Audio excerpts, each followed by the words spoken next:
আজি বামুণখৰাত প্ৰায় শতাধিকৰ ওপৰত UPPL কৰ্মীয়ে আমাৰ দলত আহি যোগদান কৰিলে।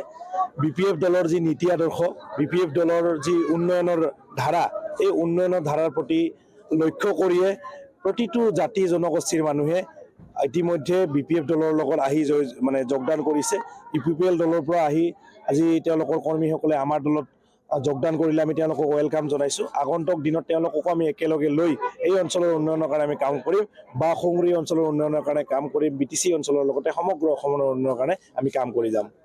কিমান ভোটৰ ব্যৱধানত আপুনি সেইটোতো ৰাইজে জানে, কিন্তু আমি যিমান দেখিছো আমি এইবাৰ নিৰ্বাচনটো সঁচাকৈ আনন্দ ফূৰ্তিৰ মাজত আমি পাৰ কৰি আছো। কাৰণ ৰাইজে ইতিমধ্যে BPF দলক ইয়াতে মেণ্ডেট দি ৰাখিছে। কেইমাহমান আগতেই যি চৰকাৰ আনিছিলে আৰু সেই চৰকাৰে কথা দিয়া মতে, হাগ্ৰামা মহিলাচাৰে প্ৰতিশ্ৰুতি দিয়া মতে তেখেতে ৰাইজৰ হৈ কাম কৰিছে। যিবোৰ গেৰেণ্টি লৈ পেলাই চাৰে চৰকাৰত আহিছিলে সকলোবোৰ এটা এটাকৈ পালন কৰি আছে, পূৰণ কৰি আছে। আৰু সেইকাৰণে ৰাইজে ভাবিছে যিজন নেতাই কথা দি কথা ৰাখে তেওঁৰ লগত আমি থাকিব লাগিব। প্ৰতিটো শ্ৰেণীৰ ৰাইজে, প্ৰতিটো জাতি জনগোষ্ঠীৰ মানুহে একলগ হৈ এতিয়া NDA হিচাপে NDAৰ গোটেইকেইজন প্ৰাৰ্থীক জিকাই লৈ যাব। বা সংগ্ৰী সমষ্টিত আমি 50,000ৰ ওপৰত ভোটৰ ব্যৱধানত জিকিম বুলি আশা ৰাখিছোঁ। কাৰণ এয়া ৰাইজৰ মৰম, ৰাইজৰ ভালপোৱা দেখিহে মই কথাখিনি কৈছোঁ।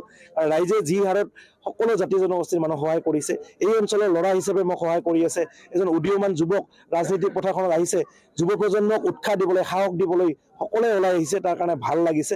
আগন্তুক দিনত এই অঞ্চলে আশা কৰাৰ নিচিনাকে এই অঞ্চলৰ নেতা নহয়, এই অঞ্চলৰ বেটা হিচাপে মই সদায় কাম কৰি যাম।